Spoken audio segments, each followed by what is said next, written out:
Hi, everyone. I know that the new Facebook Live process is getting me up and loaded. And I have been reflecting on this gorgeous Monday here in the Pacific Northwest. And by gorgeous, I mean it's sunny and spring like and full of that wonderful, juicy energy of growth and expansion that spring brings. I also know, as I checked my calendar today, that it has been 38 days since our little community here in the Pacific Northwest, in Portland especially, has been requested, sequestered, held, and requested to be in place, right? So shelter in place, stay at home order is what they called it. And with that, of course, all of the myriad of things that happen when your regular normal process, your typical process has been disrupted, right? We get so used to our patterns that we are often um, set back when things change. Reminded of the book Who Moved My Cheese. If you haven't read that book, I'd grab it, but I don't know where it is on my bookshelf right now. But it's a great book, probably something that would be helpful for some people to read right now. And the premise of the book is really how invested we become in what we would call our status quo, like what our normal patterns of behavior are about. I recently was on a podcast with Kenneth Bader. So if you want to check it out, it's Culture Corner. And we were talking about this. We're talking about that idea that when we have done something for so long by rote, like we do it by rote, right? Like we get up in the morning, we have our routines, we go through this process, and we don't even question it. After a while, it just becomes what is. It also becomes how things are done, right? So that's the downside of that. Hey, Wendy, nice to see you. Yeah, so where are we in this place where after whatever many days, and I know it varies for some of you, that you have been, in place at your home or, unable to go about your city as you were before. How many days in before you had to get a new sense of what your patterns were, a new sense of what the new process for going through your day was? How many of you just finally decided to go ahead and start putting clothes back on and stay, get out of your pajamas in the morning? Because I know there's that transition right away. And I often talk about this with my clients when they leave and they transition from like a corporate environment where they're working as an employee to becoming entrepreneurs. I always tell them, I warn them when we're working together, give yourself, honestly, about 2 to 2.5 months before you find out what your new schedule will look like. Because the first few weeks, at least, your body is going to kind of fall into this relaxed state of, like decompression, right? Like it's coming off of your shoulders that all these pressures of like being places, having to get gas, having to go to take the kids to soccer, having like to rush and rush and rush. When they're removed, it's a little bit of a pressure valve, right? So you're like, oh, thank goodness. So, it's not unusual for people for the first few weeks and maybe even the first few months, depending on what their schedule is like previously, to feel like there's a little bit of that shifting sand just in your normal everyday life. We're not even talking about like what has happened or not happened to your business, but we're talking about just the structure of your day-to-day life changing and how do you manage that? And, I titled this, 38 days, staying at home.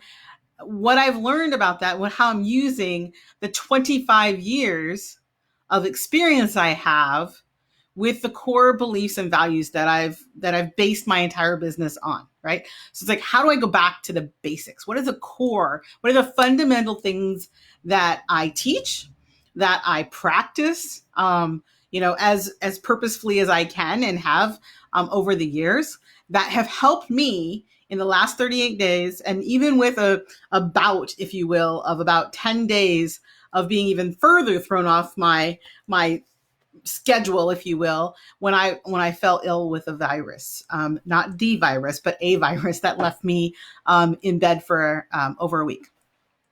All of this stuff is happening, and yet, I return to the core. The core of what I practice and preach, of course, is that I am a co-creator. I'm a master creator. That's the thing that I help teach people how to do. It's part of my online courses to show people, like, here are some actual fundamental steps, 6 steps exactly, to get through the process of co-creating your life, no matter what.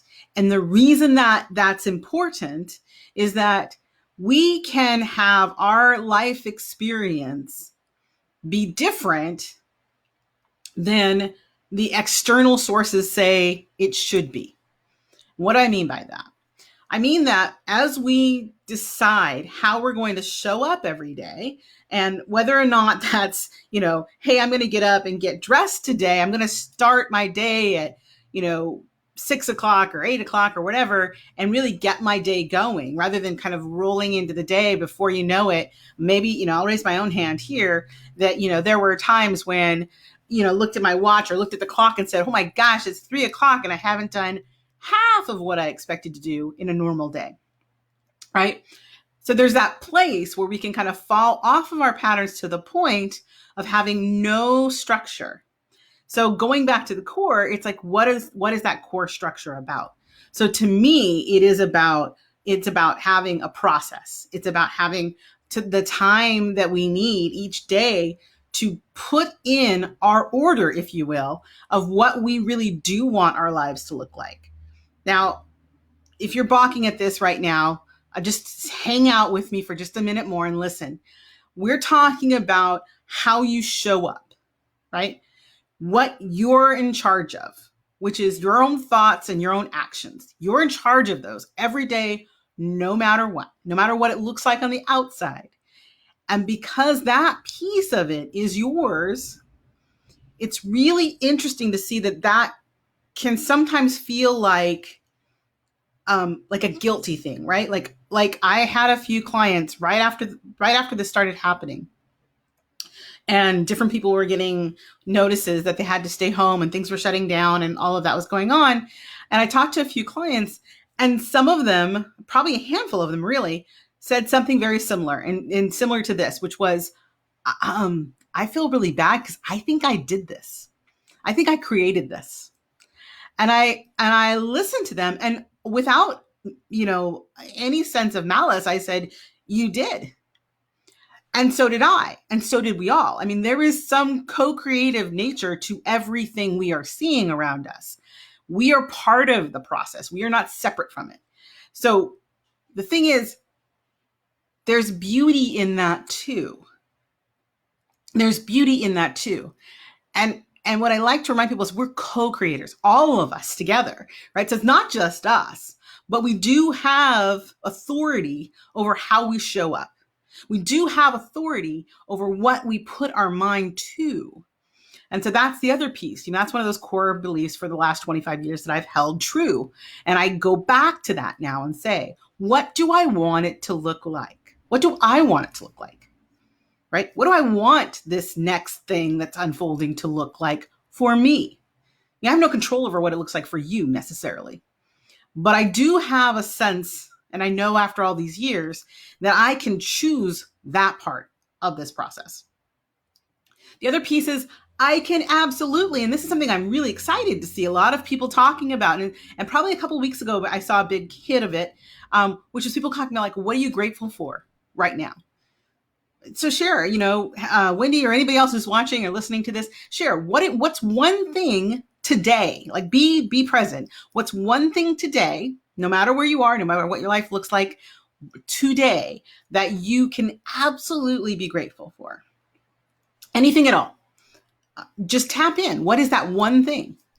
And we're not asking, for some soliloquy, right? We're just talking about think, be present. What can you be grateful for? Which is another one of those core values of what I teach my clients and what I've taught through my online courses and my live courses over the last 25 years. Be grateful. Spend some time in gratitude. The interesting thing about gratitude is that, we can oftentimes stay on like a superficial level for gratitude. This is something that has happened with some of the clients that I've worked with in the past. And when we're working in groups, especially, where they would be talking about what they're grateful for, and I dig just a tiny bit deeper, right? So the challenge would be, for example, if they came to me and they shared their gratitudes for the week, and I was hearing several kind of surface level gratitudes, like people will say, of course, I'm grateful for that roof over my head. I'm grateful for the food in my closet or my cupboards. And I'm grateful for my car. I'm grateful for my family. And as you hear it, right, you hear me saying that, you hear the tone kind of being monotonous. Now, it's not that you can't be grateful for those things. It is how you show up to gratitude. Please hear me. It is how you show up to gratitude that creates that vibration of expansion and abundance, right? Because we can talk, or we can, scribble out a list of 10 things really quickly, or we can really be in gratitude. Because gratitude is a state. So when we can really get into gratitude, the list itself is less important. It is about being in a state of gratitude, of being connected to a source that is providing in any given moment something for you to be grateful for. So that's another piece of the lessons that I've taken through these last 25 years during this current situation. Action. If anyone has ever watched me, you know, yes, I am all about taking action. Myself and others, right? I help my clients literally come up with plans to take action. And for myself, again, one of the hardest parts of being, kind of like I said, in that little bit of time when I was down, those 10 days, was not having the energy to take a lot of action. And literally having to stay put is really hard for me. It's very hard for me to lay still. And yet, what I chose to do with that, as far as action goes, was to start using the time while I was sitting quietly to start reviewing and visualizing, which is another piece. Visualizing what I did want it to look like when I started feeling better. How did I want to show up, right? I allow myself to be challenged by my thoughts and say, what do I want these thoughts to really be about? How do I want to show up and make a difference? And one of the big keys, and you'll see it in the things that I'm sharing, and you'll hopefully hear it in this message itself, which is I want to be more authentic to what I'm being delivered through by the oracle through me, right? I want to be more deliberate and authentic to that message. And by saying that, it's like less editing, more straight trafficking of the knowledge that I'm being provided about the experiences we're in. I was reminded of this the other day when I was on a call, and a woman who was there at my event that I did, which was, Ask the Oracle Live, and in California, Southern California, I did an event there. And she was there, and I had provided a message from the Oracle about 2020. And she mentioned just the other day that she realized during that night that I gave her those messages, that right now we're actually in that process. We're actually in the process of not just being connected because it's a nice thing to do, but that it would become mandatory, really, for us to be more connected, to really reach across the virtual miles and really start to be connected on a global level. And she said, I'm looking around right now at the world and realizing you're right, that was the message you were sharing, the Oracle was sharing with us, is we have to be globally connected. And we're going to be in this process where that's what's going to have to happen. And I believe that is exactly what's going on right now. And with that, the other piece of the knowledge that I continue to get is that each of us, regardless of where we are, again, back to wherever you are and whatever your situation is right now, we are charged with stepping forward as clearly and cleanly as possible as who we really, really are. And that goes back to what do you want to be? Who do you want to show up as? What do you want?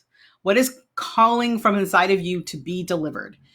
That thing, whatever it is, and even if you're unclear a little bit about it, leaning into it, investigating it, you know, going to get help to figure that out, get more clarity about it, that's the most beneficial thing you can do right now at, you know, at any level. So wherever you are, that the knowingness of getting that clarity and having a really clear vision of what that looks like, it's going to help tremendously. And it's going to help not just you, but your people and the people that they help, right? It's that amazing, beautiful ripple effect of one thing changing another. And so many people last year, maybe even the year before, but definitely last year, you know, the big word was impact and mission. And it's like these things were growing under the surface, right? If you will, like they were growing underneath the surface of the soil for the last year. They've been germinating, if you will. And, you know, I think that at some point, you know, the Oracle says like, and we were clumsily, from a human perspective, trying to fit those words and those ideas into an old paradigm, into an old situation, an old setup, right, for how things run. And now, like I said when we started, this entire process has been kind of shaken up and tossed over and said, okay, now take all these pieces and put them back together again. And you'll get a new picture this time, right? So the new vision, again, based on what we want it to look like, what part of us is calling out to be born, the gratitude for what is really showing up right now for you, and the gratitude in a way that says you recognize the potent beauty of being here now. That potency of being alive right now in this time. This is a miraculous time in the world. So many things are changing, and so many beautiful people are rising up to show up, right? And with that, we get to see a different version, a different vision of what the world can be. Is it always pretty? No. Are we going to be messy about it? Probably. That's a little bit of the humanity of being us. You know, we have not reached a level of enlightenment as a entire humanity where we are all on, quote unquote, the same page. And I think that's okay. In fact, I think it's divinely perfect, honestly. You know, that divine process of us all coming to a point in time where there's a general consensus and focus on something together as one humanity. Now, not everybody's agreeing. There are all kinds of versions of this story. But that's the thing about stories, right? Each of us gets to tell our own story from our own perspective. And that doesn't make anyone's story necessarily wrong. And that's hard to hear. It just makes it different. Because the world, the universe, it doesn't care about our stories. It will be here. It will keep going on no matter what our stories are. And that's what takes us back to the original piece I was saying about how we show up each day. Do we get up? Do we start our day with intention and purpose? Do you know what your purpose is? Do you have a sense that despite whatever the outcome is of your day-to-day life right now, that you know you're here on purpose? You know, there's something inside of you that's meant to be delivered. That's the way I look at it. Something that only you can. Hopefully, you have that. I really do hope that. I hope that that's the case. And if you don't, if you're not quite clear yet for whatever reason, or if you feel like there's an itch you can't quite scratch, you know it's there, but you're not exactly sure if that's what your purpose is, then reach out, comment below. You want to know more. You want to know what your purpose is. Or better yet, if you do know what it is, share it. Share that clarity with others so that they can see how amazingly different everyone's purpose is and can be. And know that in this time, there are some structures you can take solace in if you want. But basically, there are some things you can use to create a foundation to carry you through, to navigate, right? So having a new version of what your way through is. Maybe you've discovered that you're a night owl, and now you get to do all of your recording or Facebooking or emailing after the kids are in bed, or after, you've spent your time with your family or your loved ones, and it's 8 o'clock, 9 o'clock, 10 o'clock. And you get more done in those 1, 2, or 3 hours than you would have all day at work before, right? We have to start to listen to a different tone that's calling out from inside of us. The one that's actually aligned with who we are. That's the gift, at least one of them, that we're getting right now, is to be able to see ourselves without all the trappings, right? Nobody cares what kind of car you drive right now or what kind of house you live in, because they're only going to see the inside, right? I mean, all of that stuff can fly away. And what we do care about, and you see it kind of across the board now as people are talking and sharing and, Zooming to connect with each other, is who are you? What are you up to? What do you care about? What are you passionate about being here for? I think that we can all agree that no matter how you're navigating this right now, there is a time when we are going to look back on this. There is a time when what seemed almost impossible to get through has gone in the past. Will you feel like, from that vantage point, looking over your own shoulder, that you showed up, that you were present, that you got the message and the gift? I hope so. I know for me, it's been an amazing journey over the last 38 days, and I'm excited, honestly, to continue to show up, to support people who are ready to move forward.